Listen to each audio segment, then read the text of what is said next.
نبوت سے پہلے برادران ملت اسلامیہ حج کے موقع پر ہر سال عرب میں دور دور سے مکہ مکرمہ میں آتے تو جناب ابو طالب اپنے دستور کے مطابق حاجیوں کی خدمت کرتے تھے۔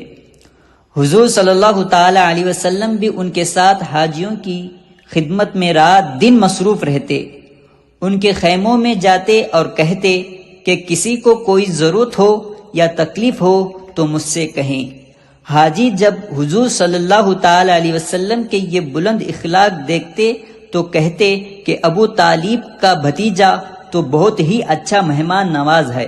برادران ملت اسلامیہ، آپ پڑھ چکے ہوں گے یا سن چکے ہوں گے کہ نبوت کا اعلان کرنے سے پہلے بھی حضور صلی اللہ تعالی علیہ وسلم تمام عرب میں سچے، صادق اور دیانت دار امین مشہور تھے، اور اپنے اعلیٰ اخلاق کی وجہ سے اپنی قوم میں بڑی عزت کی نگاہ سے دیکھے جاتے تھے۔